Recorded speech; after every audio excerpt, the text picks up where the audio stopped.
I think I'm now recording. All right. Do what thou wilt shall be the whole of the law. Welcome to Love under will. Welcome to Sekhet-Maat, and this Sunday is Little Essays Toward Truth. We will be talking about sorrow. I budgeted this class for about 90 minutes. I'm hoping it goes shorter. We'll see what happens, but I won't keep you past that. Although if you've got questions, we can hang out and chat longer. If you are not a dues-paying member of Sekhet-Maat, we would appreciate your donation of $10 via PayPal me/Sekhet-Maat, or you can go to pdxoto.org.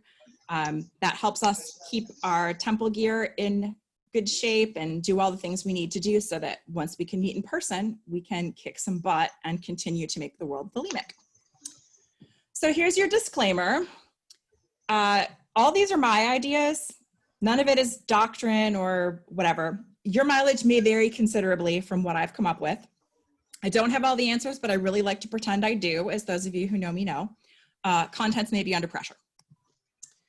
So, Little Essays Toward Truth, just for a little catch up in case you missed the first two classes or forgot what we're reading about, because it's been a while. These are 16 essays on concepts fundamental to human existence in light of the Kabbalah. Crowley considered the Kabbalah the ground plan, the most precious jewel of human thought. And he frequently used it as a convenient method for classifying everything in the universe. If you've read through Magic Without Tears, there are several of the letters in that book where he explicitly talks about mapping things to the Tree of Life and how it's an excellent tool for use of the magician. Crowley also considered all of the little essays to be a species of commentary on the Chaldean oracles, which are a collection of precepts or short little pithy sayings that are attributed to Zoroaster and collected up by a Byzantine philosopher named Michael Psellus in the 11th century. So far, we've talked about man and memory. And by the way, this is the last week. I think I'm going to do an in-depth look back, so you won't have this to look forward to in the future. Under man, we have the big parts are that there are 5 parts of the soul. 3 of them live above the veil of the abyss. Here's where having that Kabbalah diagram handy happens. They are, the Yakaida lives in Kether, the crown. That's kind of like God, all the God, like the God big, everything squished, unlimitless. There is Chia, which lives in Hokmah, wisdom, or the father. That's the world of archetypes. That is the first spark of curiosity about, or God's curiosity about God's self, for lack of a better term for the big all universal thing. And then there's the Neshama, which lives in Binah, understanding the mother. This is the creative world of Bria. And this is the part of the soul that says, like I should take that creative spark that, or that idea that Chia had and like maybe go explore and find out what I want to know about myself. There are also 2 parts of the soul that are below the veil of the abyss in what's called the Yetzirah, or the formative world. One is the Ruach, which takes all 5 of the big middle Sephiroth with Tifereth as the center. And that is kind of the ego intellect, the thinking thing, and also the taking input from the senses and making sense of it. And then there's the Nefesh, which lives in Yesod. That's just one little dot above Malkuth. That is referred to as the animal soul, or the instinct, or the hindbrain. And then finally, outside those 5 parts of the soul, we have the physical body, or meat suit, which lives in the bottom Sephiroth, incarnated in Malkuth. This is my little drawing from the first week in case you missed it, but we have Kether, our Yakaida, up here. We've got Chia over here in Hokmah. We've got a Neshama over here in Binah. These 5 guys in the middle go together. That's the Ruach. We have the Nefesh down here in Yesod, and then we have the meat space in the bottom. All right, so we talked about memory last time. Crowley started the essay by saying memory is the very stuff of consciousness itself. The essay talked about the 2 virtues of memory, which are that it exists in time. So we have a reference. It goes from now backwards, or from just before now to backwards. And the other virtue is the faculty of discrimination, or being able to choose.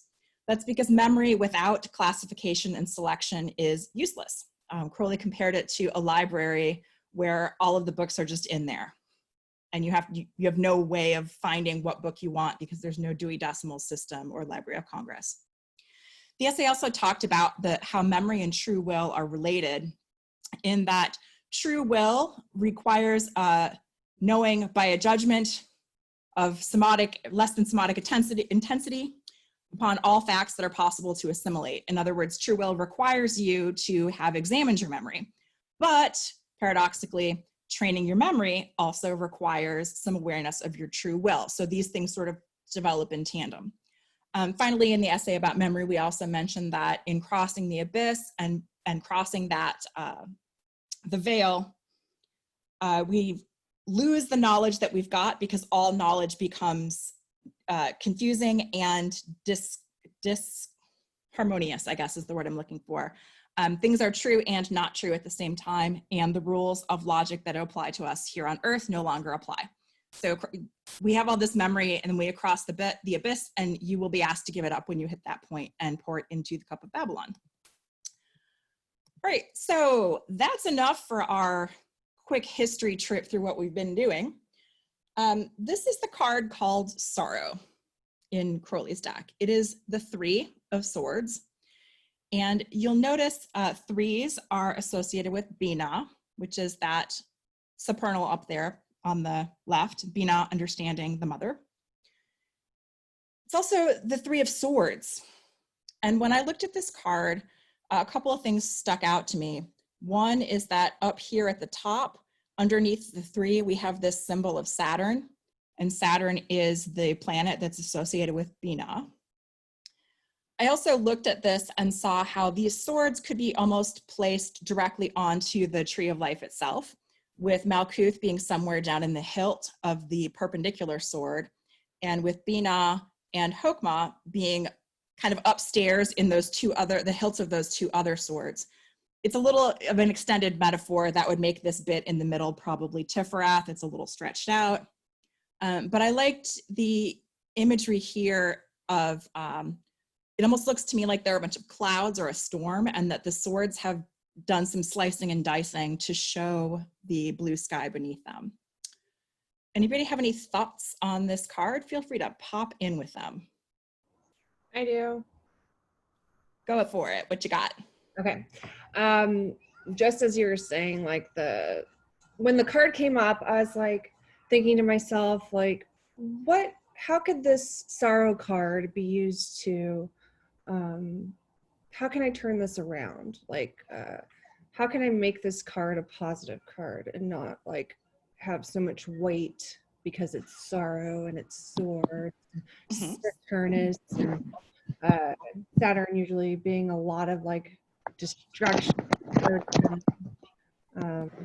and then that when you like mentioned the blue sky and like the cutting through the storm, it really just was like, this is like the sorrow that you need in order to appreciate the joy of the blue sky and the sun, the storm that is necessary to kind of wash away all the yuck and then allow for the flower to bloom under the sun's light. So I just really like when these like cards that normally when you hear like people talk about tarot readings, like kind of like ooh or scary, like I really like to turn them around and try and see like what are their positive qualities. Look at it that way, kind of turn it on its head. So that's my thought. Yeah, and if you look at the base of that perpendicular sword, right there is the symbol for Libra, which is literally the symbol of the balance. And so in a way, you can also see this sword as being the middle pillar, and those 2 swords at the top as balancing on top of it, kind of like part of your goal as a human in magical practice is to balance the elements within yourself, to balance your place in the world, to balance, see, for example, the Book of the Balance. Anyone else have thoughts on this card or on? I had a quick thought. Go, Jeff. Oh, okay. I thought I was interrupting as usual. I'm getting my own feedback, which is weird.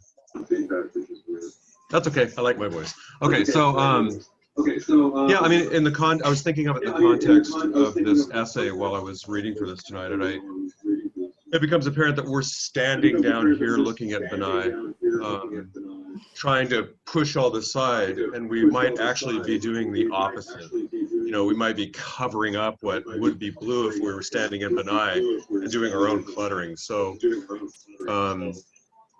yeah, and I hadn't thought about that before, except for preparing for this essay. I hadn't looked at that. That's it. Awesome. If there's something you can do to cut that feedback a little, please do. If not, I'll live. Whoever is raising their hand, you have permission to go.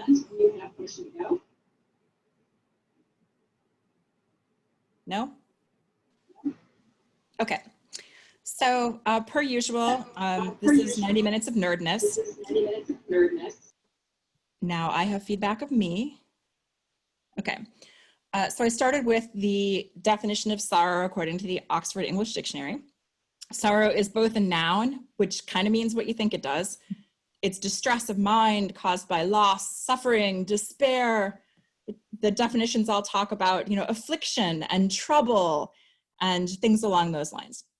There are also two verb forms. There's the intransitive and the transitive. And for those of you who don't remember your English grammar or never learned it because they don't teach it anymore, an intransitive verb is one that does not take a direct object. So you can have sorrow, you can feel sorrow without necessarily feeling sorrow about something or to something or of something. So that intransitive feeling, I feel sorrow, is the intransitive form. There's also a transitive form which takes a direct object. I feel sorry for you. I feel sorry about the incident that happened, whatever. Moving right along. Why are we talking about sorrow? We went from man to memory, and the third topic is sorrow. Who knows why? I think one reason is if one was to be experiencing that level of consciousness, you just poured in all of what you are into the cup of Babylon, and therefore there's a loss of your identity, what was before, prior to the experience. You've literally had to give up everything that you made yourself into, everything that you thought you were, and you just had given that away in order to move forward. So I imagine that makes you a little bit sorrowful. Anybody else? Why did Crowley go with sorrow for the third essay? Why isn't it at the end? I think it's because it's kind of the natural progression. It's like the first thing, you know, we get this beautiful memory all lined out, and the first thing we do is basically screw ourselves with it, right? So we use it to realize what a disaster we're in. Anybody else? I could think of like in the path of finding your true will, you know, you find the things that no longer serve you, or you realize that in order to progress, you have to leave something behind or change something or be different. And that can have a lot of sorrowful experience in the letting go and trying to move past. Mm-hmm. There can be a lot of pain and sorrow in that. So Crowley had something very specific in mind. And one thing I've noticed in reading these essays is they are somewhat recursive. They circle back on themselves. So I don't know what order Crowley originally wrote these in. I don't have the dates that he authored them, but I do know that each of the essays seems to very conveniently refer to 3 or 4 other essays in the book, as you'll see going through. So Crowley specifically picks sorrow because it is the motivation for this path of spiritual development. Wendy, can I get you to read this part, little essay section, please? Sure. Sorry, having trouble with my mute button getting unstuck. All good. Thanks. What then determines Tifereth, the human will, to aspire to comprehend Neshama, to submit itself to the divine will of Chia? Nothing but the realization, born sooner or later, of agonizing experience, that its whole relation through Ruach and Nefesh with matter, i.e. with the universe, is and must be only painful. The senselessness of the whole procedure sickens it. It begins to seek for some menstruum in which the universe may become intelligible, useful, and enjoyable. In Kabbalistic language, it aspires to neshama. This is what we mean in saying that the Trance of Sorrow is the motive of the great work. From Little Essays Toward Truth Man. Thank you. Remember, in this context, menstruum is a solvent used in tincture making to extract the plant constituents or the juicy stuff that you want. So at this point, we have the human will seeking for something it can dissolve the universe into so that it can become intelligible, useful, and enjoyable. But there's more. It's a treasure map. Whoops, go back. Sorry, guys. So here you have what is possibly the worst graphic of the Tree of Life ever that I stole off from the internet, and my worst ever coloring job because I did it electronically, and coloring with a mouse is hard. But what you will see highlighted in the center is Tifereth. You've got Sekhet-Maat and Binah up top, which are also highlighted, and there's a red line that represents the veil that you cross when you go into crossing the abyss. So by saying, he's really asking, what then determines Tifereth as the center of the human mind, intellect, ego, that human will? What aspires it to comprehend neshama, which is Binah or understanding, sometimes called the great mother in the creative world? Why does the Ruach want to submit itself to the divine will of Chia, which lives up there in Sekhet-Maat or wisdom, the father in the archetypal world of Azatluth? That's the sort of first dilution of Kether's undiluted God stuff into that spark that is God, you. And Crowley explains the reason that this Ruach here wants to cross the abyss and go over yonder and meet the mother and father, is because it's aspiring to neshama, to that world of Bria. So you can think about the Trance of Sorrow as the spiritual experience that is associated with Malkuth. You can think of Malkuth as the child, or more specifically, as we'll see, the daughter. If the Trance of Sorrow is the trance of Malkuth, the corresponding vision is the vision of Adonai, or the vision of God, like from afar over yonder. The vision of Sekhet-Maat, which is the father, is the vision of God face to face. And the vision of the mother, Binah, is the vision of sorrow and the trance of wonder. So you can see some relationship between the vision of this Sephiroth with the vision of Sekhet-Maat, because here we have the vision of God far away. When you hit Sekhet-Maat, you have the vision of God face to face. And there's also some correspondence between the Trance of Sorrow here in Malkuth and the vision of sorrow in Binah, the Great Mother. We'll chat more about that later. By the way, these graphics were just randomly supplied. So remind me again how in the hell this little essay is going to relate to the Chaldean oracles. Vanessa, would you read this, please? Yes. The oracles often give victory to our own choice, and not to the order alone of the mundane periods. As for instance, when they say, on beholding thyself fear, and again, believe thyself to be above the body, and thou art so. And still further, when they assert that our voluntary sorrows germinate in us the growth of the particular life we lead. Does anyone see a relationship between the Trance of Sorrow and this concept of a voluntary sorrow that will lead us in the growth of the particular life we lead? I'm kind of hoping yes, because I sort of saw that. Anyone? Nods? Okay. After I looked at the Chaldean oracles, I thought it might be fun to see what some other holy books did with the concept of sorrow. There are 108 appearances of sorrow in the King James Bible, exactly 108. Those of you paying attention or who have experience in numbers or are interested in this sort of thing may know that 108 is a significant number in yoga and in Hindu and Buddhist traditions. It's common to celebrate with 108 of something, to do 108 rounds of japa meditation, etc. So I found it very interesting that the King James Bible just happens to have 108 instances of sorrow. I picked these two from Ecclesiastes for the specific uses they have of sorrow. On the left, we have, he that increaseth knowledge increases sorrow. Keep that in mind as we work through today's essay. And then on the right, we have, sorrow is better than laughter, for by the sadness of the countenance, the heart is made better. And I will invite you to remember sorrow and laughter as a concept and see what you think Crowley might think of that.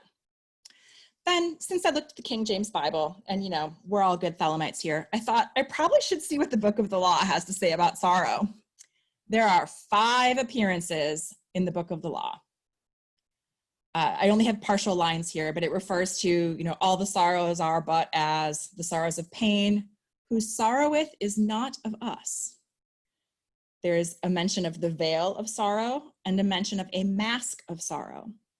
And it's not so much the content that I'd invite you to observe at the moment, but I found it interesting that all of these 5 appearances of sorrow in the Book of the Law appear in chapter 2, which is associated with Hadith. And the center, the secret center, as opposed to Nuit, the expanse of everything, or Ra-Hor-Quit, the crown and conquering child. Just something to chew on for later.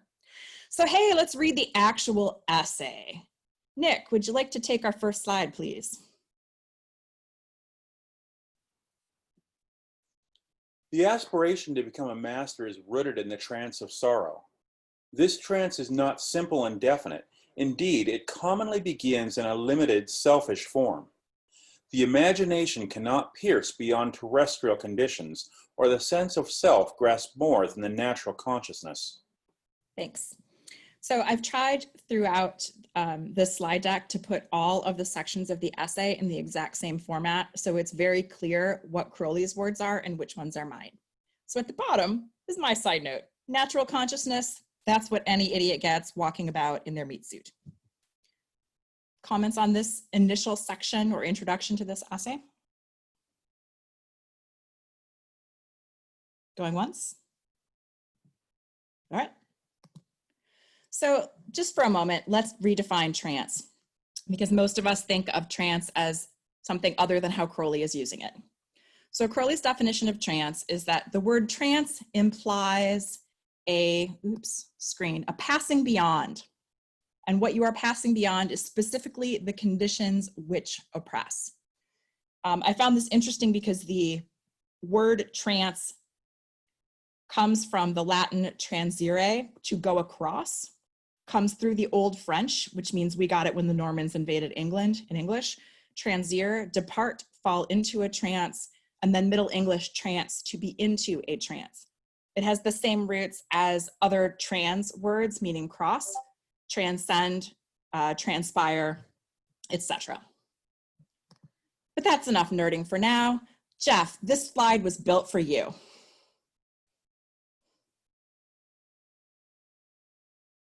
There we go. One thinks at first, no more than this. There is nothing possible that is good enough for me. Only as one grows by initiation does one approach the asymptote sabe du. The Buddha thing that means, etc. Everything is sorrow of the Buddha. When the relations of subject and object, both expanded to infinity, are seen to be no less in the bosom of the great curse than when they were then were the first avatars, the petty ego and the perceptible universe. You know, asymptote, but I thought you were going to leap 4 paragraphs ahead where he talks about the subtleties of mathematics in the Book of the Law. But that's okay, we'll get back. Anyway, I'll mute.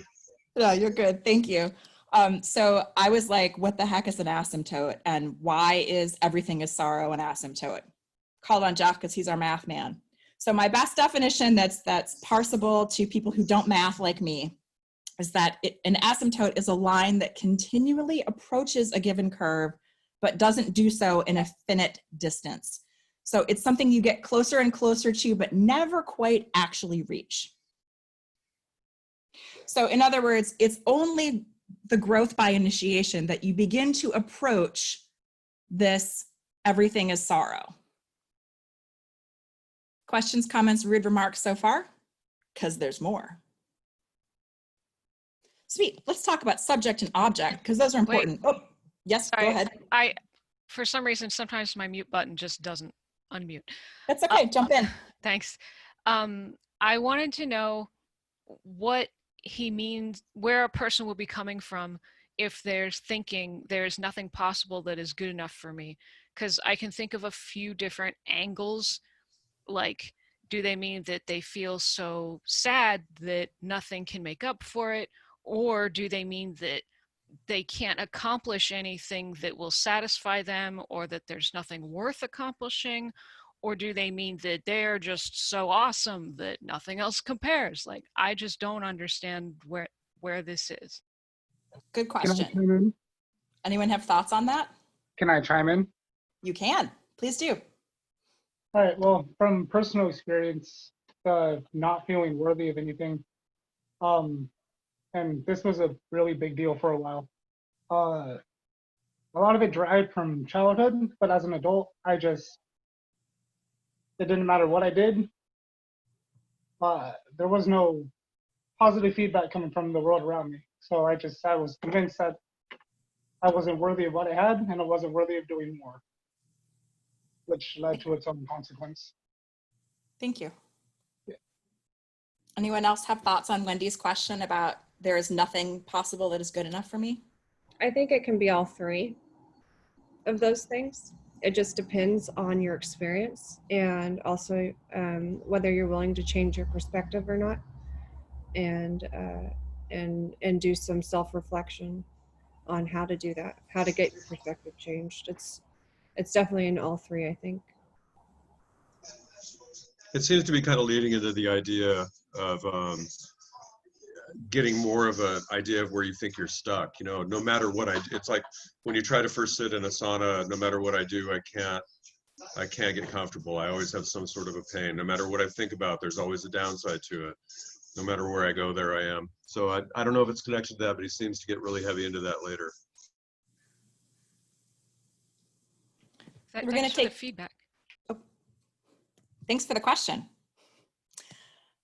So we're going to take a brief digression into subject and object, since this relationship of subject and object is fairly important to Crowley in this essay. Subject is the thinker. The object would be the thought. You know, the subject is the watcher and the object is the thing that's watched. So in meditation, you are both the watcher and the person being watched, right? I'm watching. What am I watching? I'm watching myself. The rest of these you can read for yourselves, but remember in the previous slide, Crowley referred to the subject as the petty ego, and that's us living here in our meat suits down below, and the object as the perceptible universe. So he had put forth the idea of expanding them both as far as they will go, and still ending up with, you know, it's all sorrow. So here Crowley's showing his Buddhist influence, and I wanted to take a little digression here because I didn't know this and I found it really fascinating. So Sabe Pi Dukum is, or however you pronounce that, I'm not promising that I have good Buddhist language is pronunciation, is also the name of a poem that Crowley composed while he was at the Lama Sayadaw Kyong Monastery in Akab, Burma in February 1902. He composed this when he was visiting Alan Bennett. And remember, 1902 is before the Book of the Law, and Crowley was still hella Buddhist at this point. He and Bennett spent all this time talking about the best way to promote Buddhism in Europe and yada, yada, yada. I actually have this poem, poke me after class if you want me to email you the PDF of it.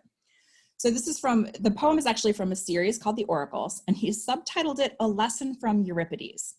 Now, Euripides was a Greek playwright who's famous for writing a tragedy, like absolute, everyone's dead, the world is ruined, no one can do anything right, the fates have it in for everybody, like not good stuff, right?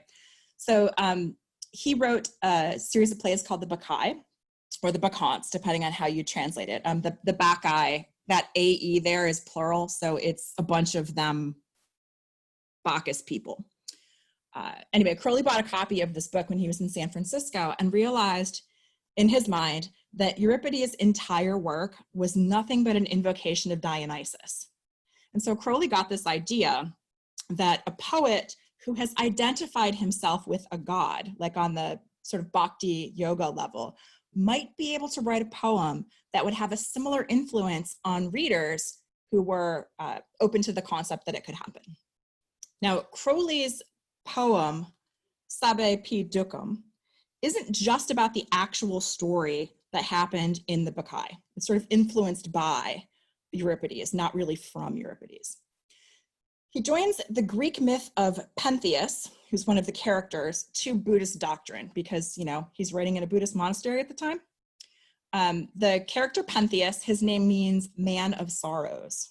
Hence the relation to this essay, Sabe Pi Dukkam, everything is sorrow. We're reading an essay about sorrow. You're all nodding. Okay.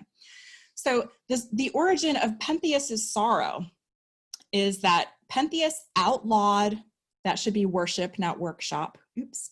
Pentheus outlawed the worship of Dionysus. And when Pentheus outlawed the worship of Dionysus, his grandfather, who had been the king, abdicated, and Pentheus took over as king. So Dionysus, of course, isn't thrilled with this situation because he's rather fond of his worshipers, as you may know from the Dionysus mythology. So Dionysus disguises himself as one of his own worshipers, and he gets arrested and thrown in jail. And Pentheus is like, good, way to go, arresting those Dionysus worshipers. But Dionysus mysteriously escapes. But wait, there's more. So Dionysus, using one of those tropes that we all love in literature, dresses up as a woman. And Pentheus cannot resist the complete hotness of this mysterious lady who lures him to the Bacchic rites, which he's outlawed. Now, Pentheus expects to see a bacchanal. He thinks this hot woman that he's just met, like this mysterious lady, has invited him to a big old orgy, and they're all gonna get it on.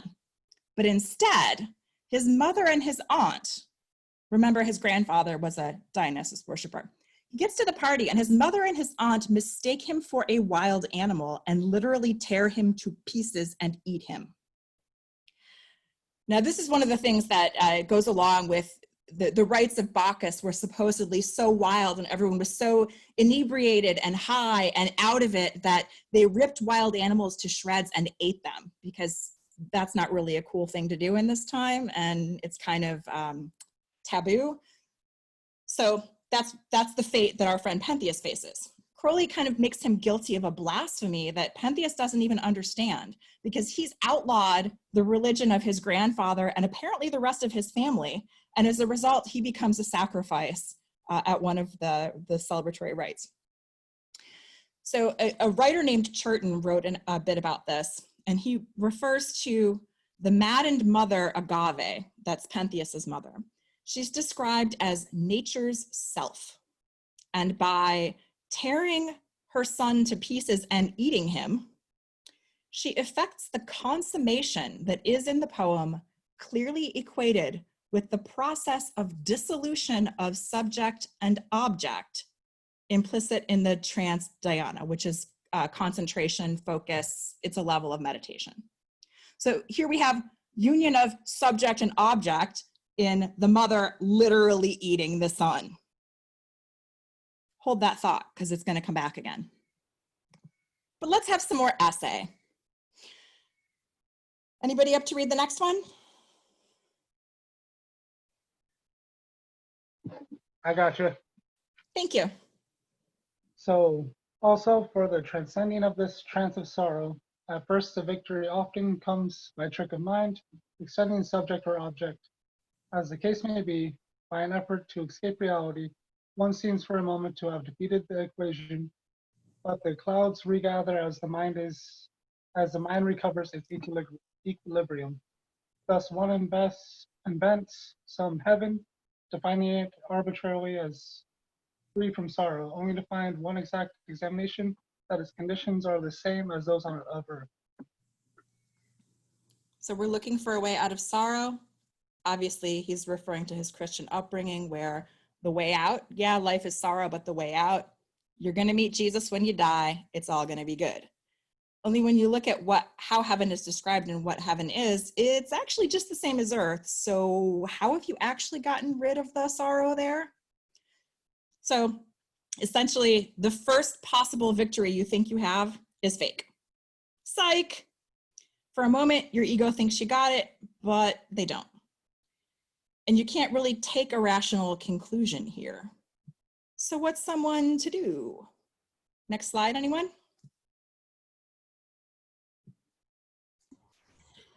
Nor is there any rational issue from this hell of thought.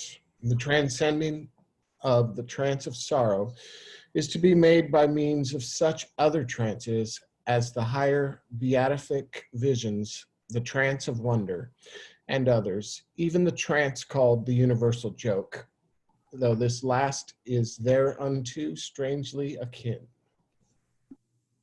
So Crowley's now telling us that to get out of the trance of sorrow, we can't think our way out. We have to find some other trance or vision to get us out. What the heck is that about? I thought you'd ask. So the no rational issue from this hell of thought is essentially you can't logic your way across the veil of the abyss. With all apologies to Kathy Berry, thinking is trying to F the ineffable, and that is not going to work here. So you have to look to other tools in your quiver. Crowley refers to the beatific vision, which is a term that comes from Christianity. Thomas Aquinas used it among other Christian writers, if you're familiar with that line of work.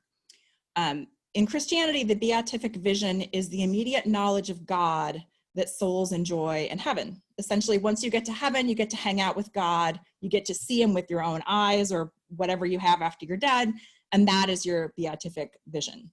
But Crowley refers to two versions of this later in the little essay called Beatitude.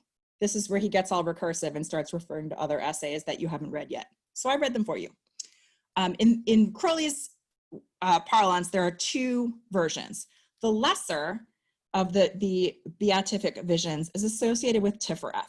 It's sometimes called the vision of the harmony of things or the trance of beatitude.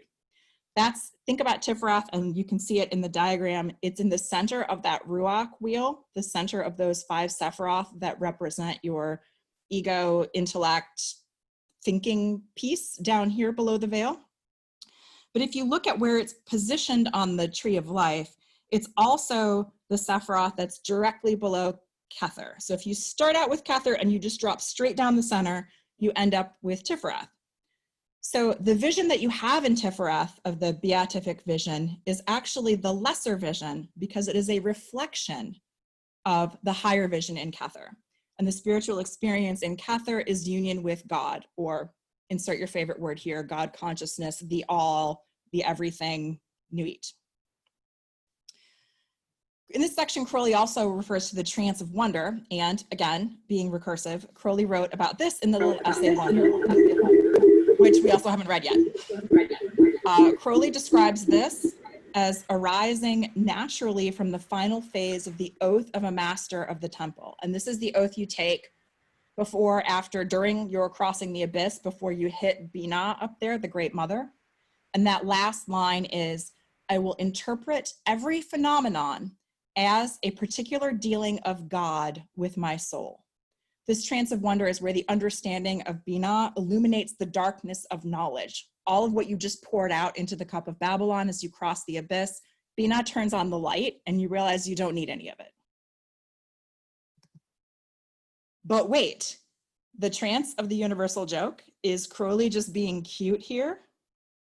I had to know. I figured inquiring minds would want to know. So I give you a little bit about the trance of the universal joke. So on the left of the screen, I've got the phrase from the essay that we just read, so you can see where this fits in case you're like, wait, we were 2 trances ago, now what? Crowley wrote a little essay called Laughter, which again, we haven't read yet. So this is the 4th essay that is not this one that he's referred to in this essay. And he says in that essay, there is no vision more critical on the career of the adept of Horus than the universal joke. He refers to it as, it is thus that the perception of the universal joke leads directly to the understanding of the idea as self, as coterminous with the universe, and at the same time one with it, creator of it, and aloof from it. So earlier, when we were looking at subject and object, and we had the individual ego as the subject, and we had the universe as the object, Crowley's saying this universal joke is, now you have the subject and object completely merged. They're coterminous. They have the same boundaries. At the same time, they're the exact same thing. At the same time, the ego is the creator of the universe. And at the same time, the ego is sort of like, oh, the universe, that's nice. All of those things bound up into one. I found this very confusing, but hopefully it gets better. Crowley then says, no, the universal joke, though it be not a true trance, is most assuredly a means of grace, capital G, and often proves the chief ingredient of the universal solvent. What is the universal solvent?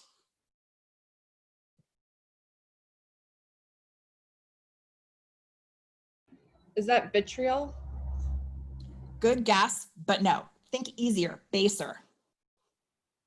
What dissolves everything? Water. Water? Closer. What dissolves inhibitions? Alcohol. Alcohol! The universal joke, though it be not a true trance, often proves the chief ingredient of the universal solvent, which is both a social lubricant and one that dissolves things that you use in chemistry and in alchemy. Crowley made it funny. But wait, there's more. So a little bonus reading. We're going to take a moment away from this essay and move over to two of the Book of Lies poems really quickly. This first one is called Onion Skin, and it will become really obvious why it's here. Would somebody like to take a stab at reading Onion Skin for us? Sure. Great. The universe, oh, who's going? Who did I interrupt? Okay. The universe is the practical joke of the general at the expense of the particular, quoth Fritter Perdurabo, and laughed. But those disciples nearest to him wept, seeing the universal sorrow. Those next to them laughed, seeing the universal joke. Below these certain disciples wept. Then certain laughed, others next wept, others next laughed, others wept, next others laughed. Last came those who wept because they could not see the joke, and those that laughed lest they should be thought not to see the joke, and thought it safe to act like Frater Perdurabo. Sorry, still have to get that. But though Frater Perdurabo laughed openly, he also at the same time wept secretly, and in himself he neither laughed nor, and my face is in the way, nor wept, nor did he mean what he said.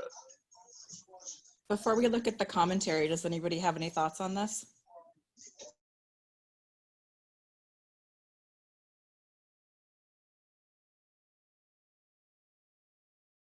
Some see the universal sorrow and they weep. Some see the universal joke and they laughed. Others, we have people laughing and people weeping, and people laughing and people weeping. We have some that weep because they cannot see the joke. I've got a comment. Yeah, bring it, James. So no matter what it is each person sees, it's two opposing sides of the same thing. Mm-hmm. Yeah. So I'm going to switch over so that the text of this essay, Book of Lies, is on the left and the commentary is on the right. For those of you who are big lit nerds or wannabe, the title Onion Skin refers to a specific incident in the play Peer Gynt. There's also some resemblance of the way Crowley told this story to the way Dupin explains the game of guessing odd or even in Poe's short story, The Purloined Letter. So as you advance towards a comprehension of the universe, you radically change your point of view, and it nearly always amounts to a reversal, according to the commentary. And also according to the commentary, this is the cause of most religious controversies, starting in one place and then radically changing your view to the other one. The first paragraph of this essay is Crowley's formulation of his perception of the universal joke. And in the commentary, he explains it this way. All individual existence is tragic. Perception of this fact is the essence of comedy. And in the commentary, Crowley refers to two very famous sets of flat out, like as tragic as it gets, death, destruction, the fates eating you, you know, no one survives, the household gods, and the Mackay. Crowley also noted, the master of the temple sees the opposite perception occurs simultaneously. So as James was saying, you have your joy and your sorrow. You have that universal joke and you have the universal sorrow.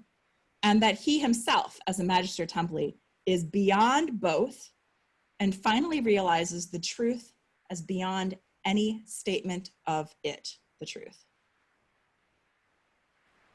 The commentary on this led me to yet another of the Book of Lies.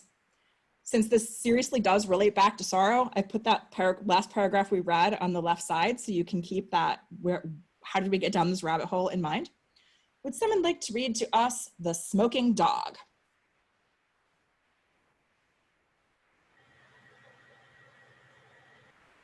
I will. Oh, go ahead. Each act of man is the twist and double of a hare. Love and death of the greyhounds that course him. God bred the hounds and taketh his pleasure in the sport. This is the comedy of Pan, that man should think he hunteth, while those hounds hunt him. This is the tragedy of man when facing love and death. He turns to bay. He is no more hare, but boar. There are no other comedies or tragedies. Cease then to be the mockery of God. In savagery of love and death live thou and die. Thus shall his laughter be thrilled through with ecstasy.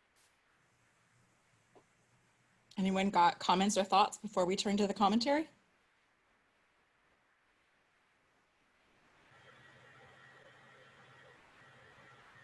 All right, hearing nothing, we will switch to that commentary. The reason this is called The Smoking Dog is because that's where Crowley was eating when he wrote the poem.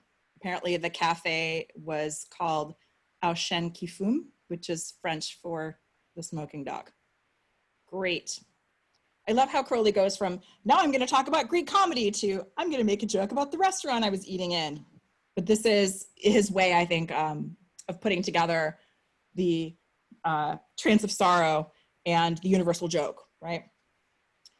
This chapter needs no explanation. It is a definite point of view of life and recommends a course of action calculated to rob the creator, meaning the God that bred the hounds and is taking pleasure in having love and death chase after man, calculated to rob the creator of his cruel sport. The note also says this was written to clarify the chi epsilon psi iota delta in the star ruby. For what that might be worth to you, it meant not much to me, but I am but a humble student of all of this mysterious stuff. But wait, there's more essay. Hey, Wendy, can you grab this one for me?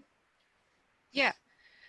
There is the further consideration that every subject of contemplation asks only that the mind should become fixed upon it in a degree far inferior to that of true concentration, such as secures samadhi, to become evidently an illusion.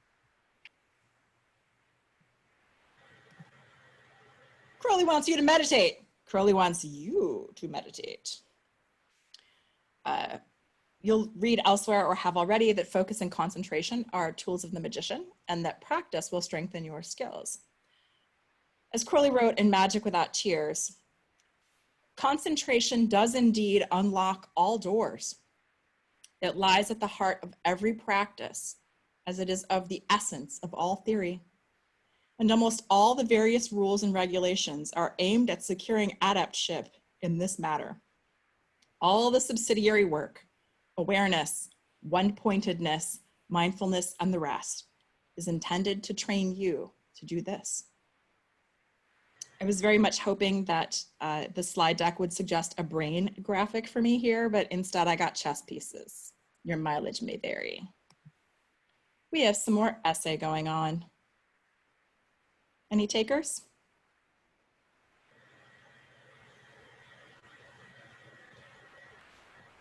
I got you.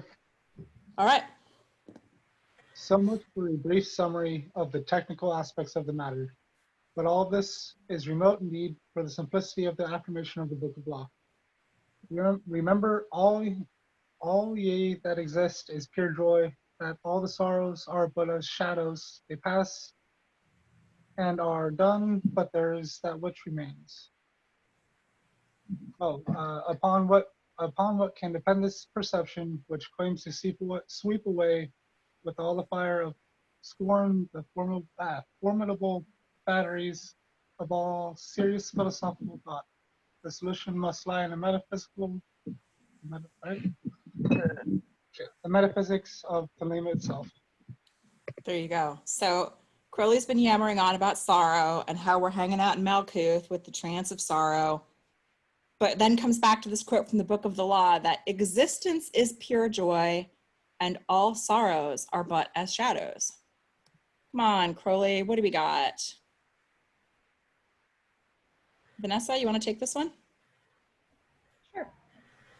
And here we come upon what is apparently a paradox of the most disconcerting order. For the Book of the Law, anticipating the most subtle of recent mathematical conceptions, that the greatest genius of this generation makes the unit of existence consist in an event, an act of marriage between Nuit and Hadith, that is, the fulfillment of a certain point of view. And it is not the procession of events, the very condition of sorrow as opposed to the perfection of pure existence. That is the old philosophy, a tangle of false words. We see more clearly thus. Each event is an act of love, and so generates joy. All existence is composed solely of such events. But how comes it then that there should be even an illusion of sorrow? All right, Jeff, you want some mathematical commentary there? Well, yeah, I mean, I'm well aware that in any given group, I'm probably the one that's passionate about mathematics, and everybody else kind of.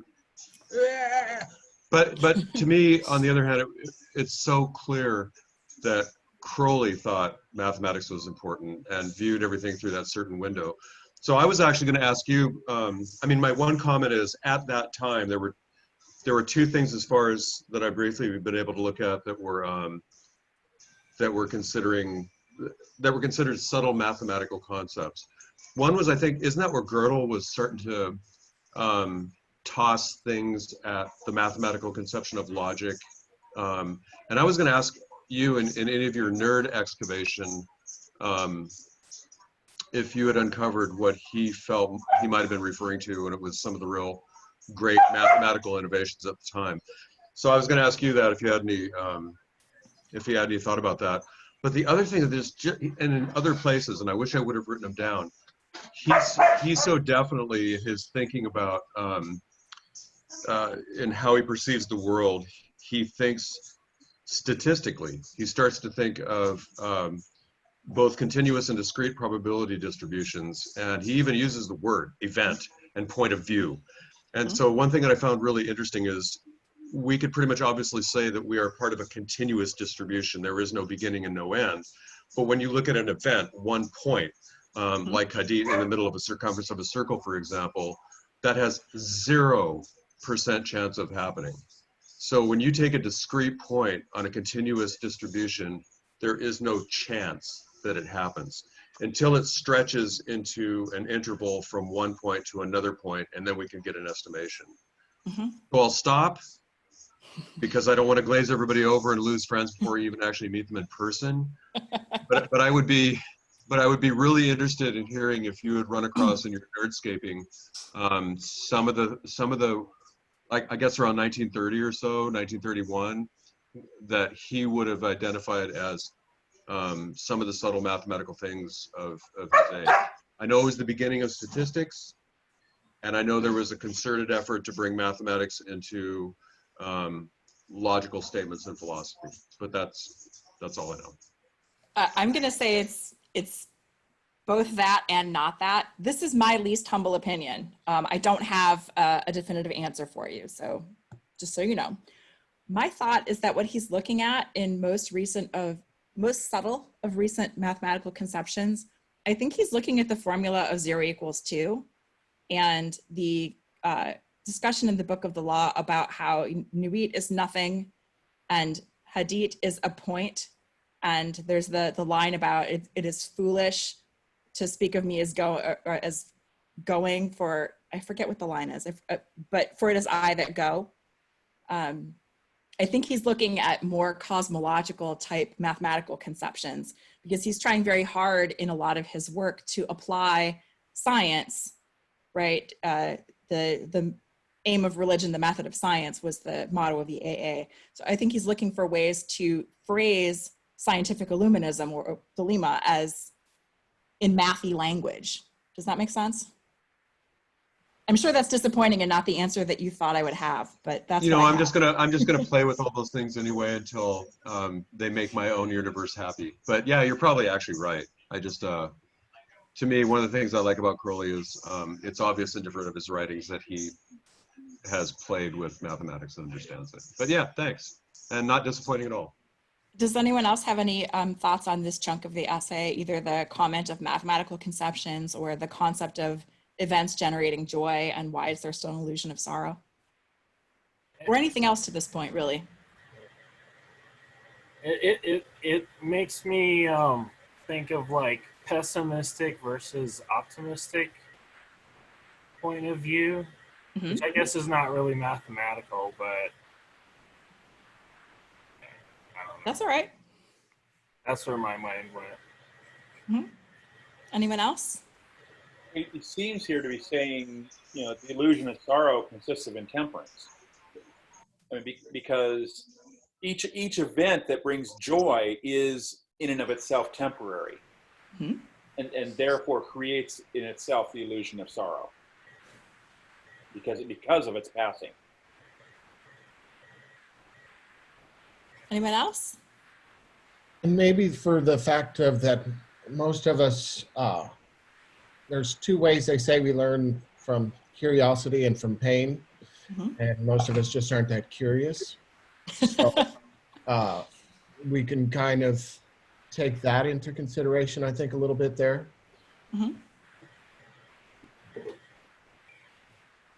All right, hopefully he's going to explain to us, wait, all existence is composed of such events that make joy, so how do we get an illusion of sorrow? Hey, Roger, I haven't picked on you yet. Would you like to read this paragraph?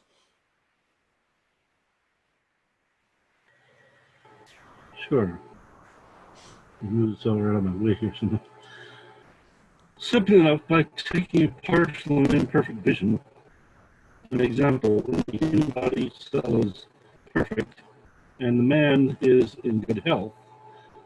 But should we choose to regard almost any portion of the machine system, there will appear various decompositions and the like, which might well be taken to imply the most tragic events.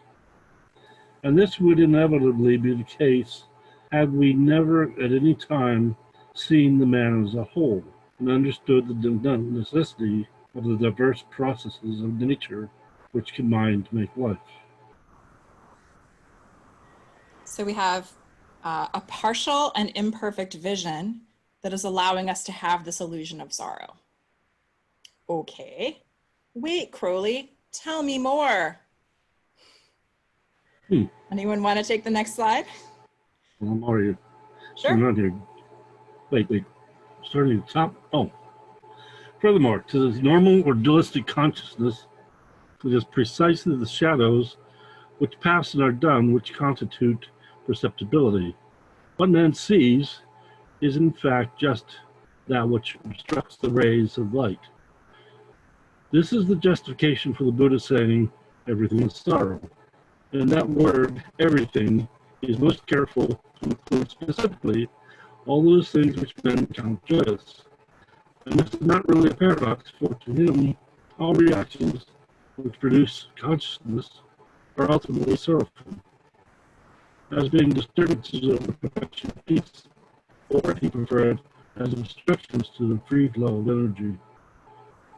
Joy and sorrow are thus to him relative terms, subdivisions of one great sorrow, which is manifestation. We need not trouble to contest this view. Indeed, the shadows of which our book speaks are those interferences with light caused by the partiality of our apprehension. So just like many people who dye their hair have their roots showing now that we're hanging out in the COVID times, Crowley's showing his Buddhist roots in this portion of the essay. Remember, Crowley was, if you can say he was devout in any way, he would have been a devout Buddhist before he found Thelema. So you'll notice in a lot of his writings, especially his earlier writings, it has a profound influence on the way that he's thinking and writing. And it continued to have a pretty profound influence throughout his writing and interpretation of Thelema. So he brings us this weight, but if Buddhism thinks everything is sorrow, even that it's joyful, isn't this a paradox? And comes back with, nope. Because think about it, every reaction that produces your consciousness or disturbs it is ultimately a sorrowful thing. It's because he uses these terms, disturbance of the perfection of peace, and obstruction of the free flow of energy.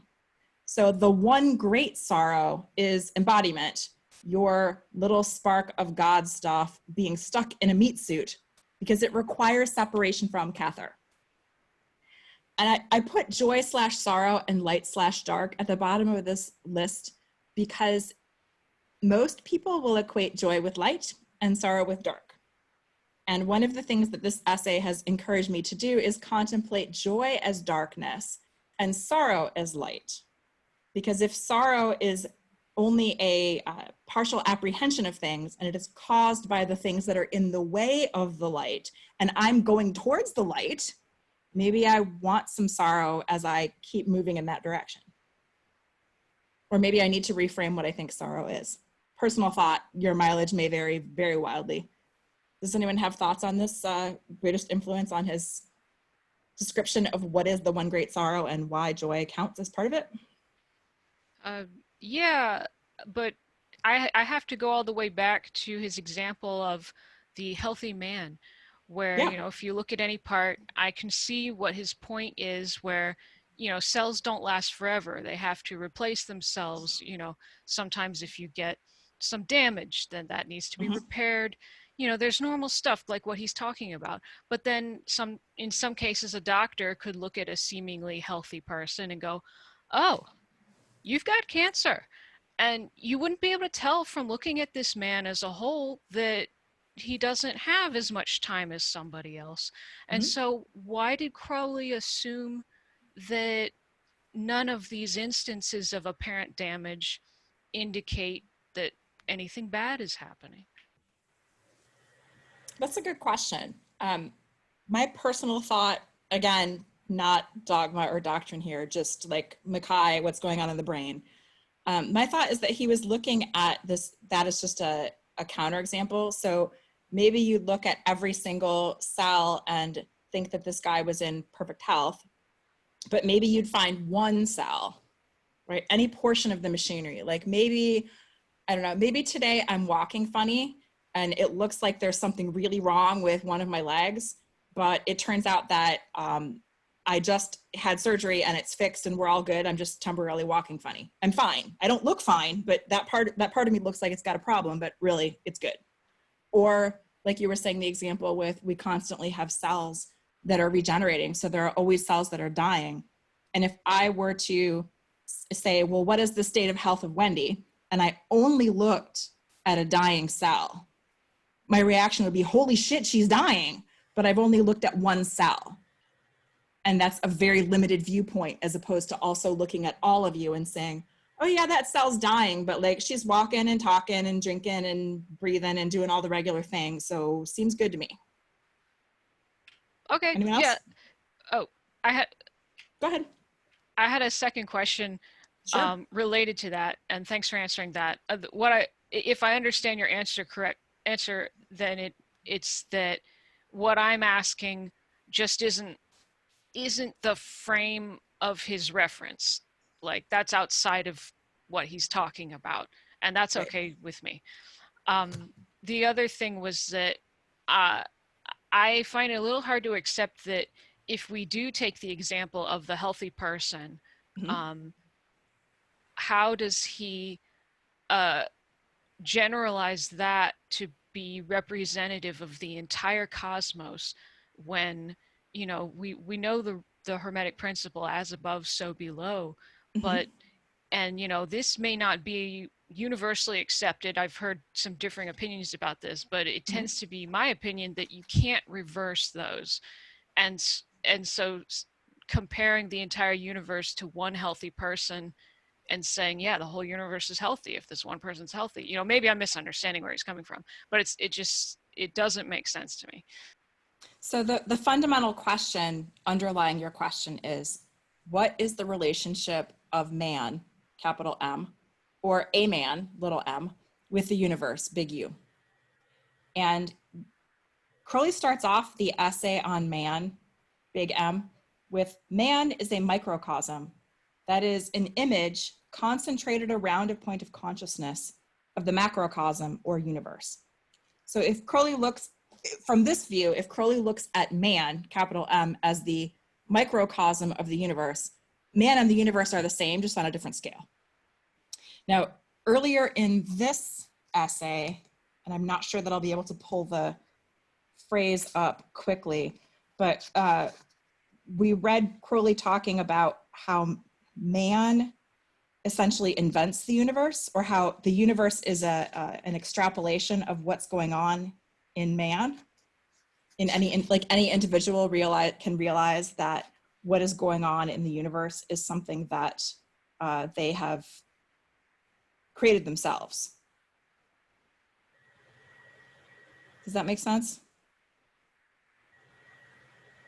I mean, it answers my question, but again, it doesn't make sense to me. But I mean, we can agree to disagree about it. You don't have to agree or even think. I mean, this is Thelema. You're plenty welcome to take anything Crowley says and say, yeah, that's not for me, because I do it all the time. But that's just my conception of how Crowley's relating man to universe. If anybody else wants to jump in or has a thought on that, please feel free. I'd love to hear what you have to say. One of the things that comes to mind is a lot of like and I guess maybe I beat the Galatia drum pretty hard around here. We're not even really doing it, but I really want to explore it, and getting myself to the point where I'm comfortable. A lot about Galatia is you can't walk into that experience having fear of what you're going to do. And growing up in Catholic school, and you know, with a pretty heavy Christian background, you're ingrained to fear that, right? It's drilled into you that that's scary. But you know, further study of what it is, I find that it's a lot to do with what is inside myself. And when I can understand those parts of myself that mirror the goetic beings, because not everything inside me is going to be rainbows and cupcakes, and it definitely isn't. And there's some things about myself that I have been afraid of before, but I feel like I can get over those fears by better understanding that. And if you think of like goetic spirits and energies as being part of the universe, and then you apply it in that respect, that they are also part of yourself, your aspects of yourself, and better understanding them will help you to better understand how that energy works in the universe and how you can control that energy in your life, whether you do like full-on goetic invocation, or if you just have awareness around what that energy is and how it plays into your life. I'm a recovering addict. There's goetic energy that plays into my life from that. I feel, and understanding that manipulation, those feelings, the things, you know, being able to have control over how that drives me, I feel is pretty powerful. I feel like that's like a huge part of where I get to understand what real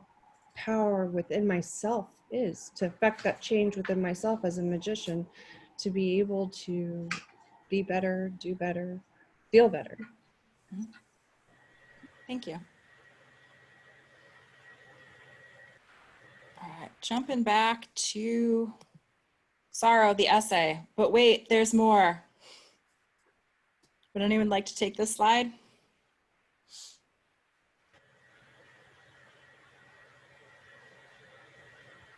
I will. Please do. Thank you. The whole is infinite perfection, and so is each unit thereof. To transcend the trance of sorrow, it is thus sufficient to cancel the subject of completion by marrying it to its equal and opposite in imagination. We may also pursue the analytical method and resolve the complex, which appears sorrow, into its atoms. Each event of it as a sublime and joyous act of love, or synthetical method proceeding from the part to the whole with a similar result. In any one of the movements of the mind with,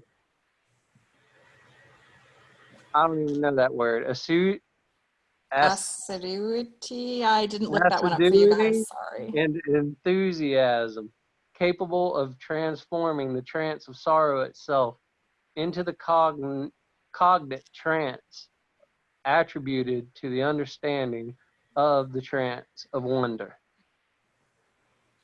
Note here when Crowley's talking about the cognate trance, cognates are words that are mean the same thing. Or like in another language, there's a word that you look at and you go, oh, I know what that is. Like we say states in English, but it's estados in Spanish, and the two together look kind of similar, so they're cognates. So the cognate trance attributed to understanding with a capital U, the trance of wonder, is that trance that happens in Bina, back up there in the Great Mother in the supernal triad.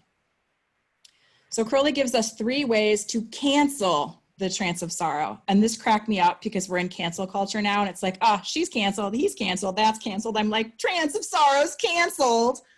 Number 1, we can marry it to its equal and opposite. So you use your mind or your imagination to wed the thing that's really great or the thing that's really awesome with its opposite, and you end up like canceling them out, right? Second option is to do the, well, everything's made of atoms and all these atoms are a sublime and joyous act of love, so it's not really sorrow, it's all good. Or you can start with the parts and then look to the whole for perfection. The parts are a hot mess, but I'm only looking at the parts that maybe are the bad parts. When I look at the big whole, everything's cool. So the union of those parts is the sublime and joyous act of love. All right, there ends the essay. So now you know everything about the trance of sorrow and how to get around it. But I thought good, I'm doing well on time today too. I have a couple of nerdy things that I looked up that I thought I'd share. And this is where I just decided to just take every suggestion that they gave me for the slide deck, so the graphics are hysterical. The Holy Books of Thelema have only a few other references to sorrow, not as many as I was expecting. So we have 2 here in Liber I. They talk about the majesty of sorrow and a reference to wherein sorrow is joy. And having read this essay, hopefully you've got a better concept of how Crowley relates sorrow and joy together, and perhaps how they relate together in our holy books.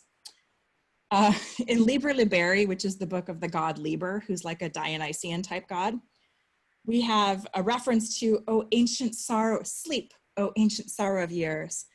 And a reference to something as having a sorrowful bearded face. I don't know why a leprechaun hat goes with Liber being a Dionysian god, but that's what PowerPoint thought was a good idea. Liber Portalucius talks about a seed of sorrow, so PowerPoint gave me an acorn. Liber Tetragrammaton talks about the end of its sorrow, and I just looked at this clip in 27, that's a typo. Yet in that sorrow, a sixfold star. And having no idea what the rest of the context is, I immediately thought, oh, sorrow, well, existence is pure sorrow, and each of us is that hexagram, that sixfold star, right? Like in Banishing, you know, in the center stands the sixth grade star. Just a thought. Moving along, I don't know why an exclamation point goes with Liber Cordis Cincti Serpenti. Sorry, typo there. There's a reference to change nor sorrow of unsubstantiality. And this one cracked me up the most. Liber Zadi vel Hamus Hermeticus. We have the end of sorrow is come, which comes with a clover. Okay, got that. Come against sorrow, against weariness, cornucopia. That's what it is. I'm sorry? Yeah. And then if we are sorrowful or weary, they assigned me a devil face for that one, which I found very amusing. All right, but wait. Remember back at the beginning, this is for all of you hardcore Kabbalah nerds, which I am not one, but I'm getting really into it. I said the trance of sorrow is in Malkuth. The vision of sorrow is in Binah. And Malkuth is at the bottom and Binah is like way up there on the other side of the abyss. How are those two related? Like, why do they both have something to do with sorrow? So I am one of those curious people, couldn't be stopped. So I decided, what? Sorry, are they on one side or two different sides of the tree of life? So Malkuth is on the bottom. It's like the most dense earth stuff. That's where the meat suits live. And Binah is on the pillar on the left, number 3 from the top. So that we have the very top, Kether, the crown in the middle. And then off to the right is Chokmah, number 2, sort of the father. And then off to the left, we have Binah, understanding. So Binah is the vision of sorrow. Vision is seeing something coming. And the Yetziratic text, which is the description from the Sefer Yetzirah, the book of formation that goes along with the Kabbalist tree of life. The third path regarding Binah is called the sanctifying intelligence, the foundation of primordial wisdom. It is also called the creator of faith, and its roots are in Amen. It is the parent of faith, whence faith emanates. Remember, Binah is sometimes called the great mother and is sort of like one of, if you had a mommy and daddy on the tree of life, it would be Binah as the mommy and Chokmah as the daddy. Malkuth, meanwhile, at the bottom, we have the trance of sorrow. And remember, a trance is the process of getting over obstacles, something we're supposed to transcend or transform. So from Malkuth, we're working our way back up. And the Yetziratic text says that this path is called the resplendent intelligence because it is exalted above everything and sits upon the throne of Binah, you know, way up there at the top. It illuminates the splendors of all the lights and causes an influence to emanate from the Prince of Countenances, the angel of Kether. So there's something fun going on here. Vanessa, you got ideas? Well, the magical weapon for Malkuth is the vision of the Holy Guardian Angel. Yeah. The magical vision of the Holy Guardian Angel. Yeah. So how on earth are they all also linked? So Binah is the gate of tears. It is associated with the regenerating and reconciling aspect of God in the dying God motif. So for example, Binah is associated with the Virgin Mary and the idea of the Mater Dolorosa, the mother that knows its child is going to be born only to die. In Binah, the idea of form is implicit. It's not really out there, it's kind of the subtext. Binah is binding the force of Chokmah into a limiting form, putting it in a body to train that spirit. Where Binah is above that veil of the abyss, individualism is impossible because there are no limits.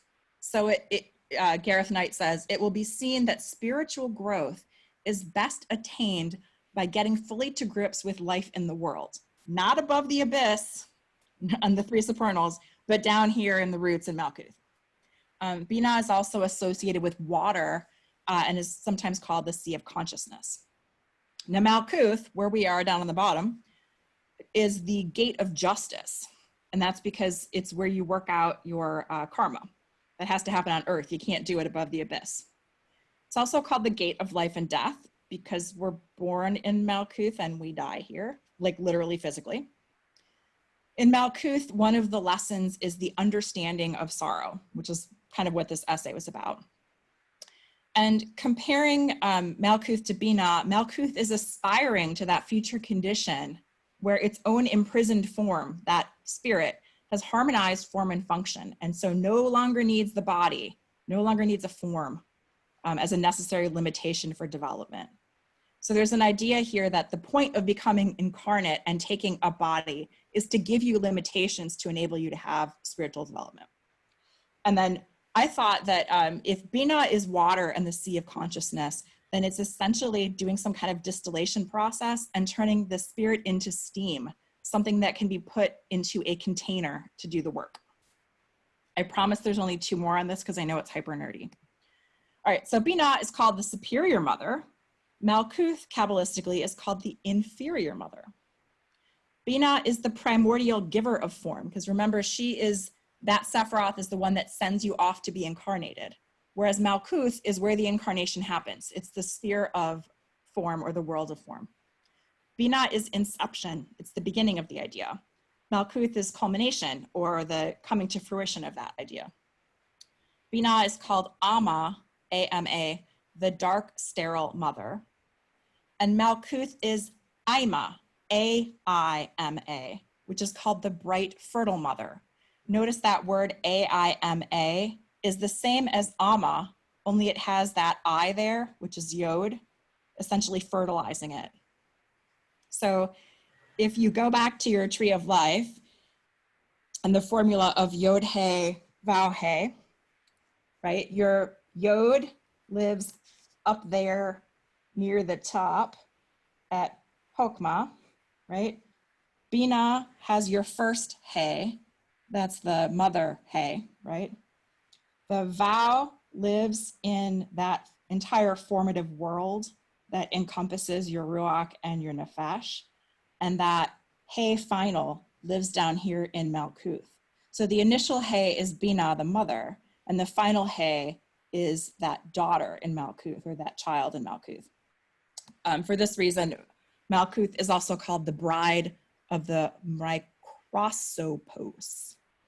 The idea here in the Yod He Vau He formula, the job of the son is to raise the daughter to the throne of the mother, and then the cycle starts all over again. So in Binah, the virtue is silence, implying silence on all levels at Binah and below, and also referring to that silence of secrecy that is necessary for magical work. In Malkuth, the virtue is discrimination. You can think of this as knowing when to speak.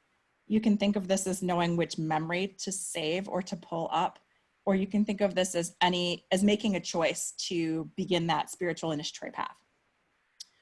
In Binah, the vice is avarice, which is forming the wrong idea of yourself, but also the sorrow of duality. Because remember, in order for Binah to send that spark of spirit off to get its spiritual development, it has to give it some false idea of itself by putting all these limitations on it and sending it out there. In Malkuth, the vice of avarice, so it's the same vice, but in Malkuth, it's the aspect of clinging to that wrong idea of yourself. I'm just this little body thing. I only live here. And through that avarice becoming, having inertia, like I'm fine here. It's all good. I'm happy. I don't need to do any work. Binah is associated with Aphrodite in her aspect as queen of the underworld. And Malkuth is associated with Ceres, who is a Roman goddess of wheat and the harvest. Binah is the beginning of matter because it is after Binah that the spark of spirit becomes incarnate. And Malkuth is maybe the end of matter because it's the literal bottom of the food chain, spiritually speaking. Last one. So Binah, we have again that vision of sorrow, the pain of separation, which is the potential for individuality. But incarnation leads to death. Binah is associated with the vagina and birth, and crossing the abyss, that is moving downward from Binah, is associated with cutting the umbilical cord. So detaching that piece of spirit from the Binah that incarnated it, embodied it, and sending it down to Malkuth.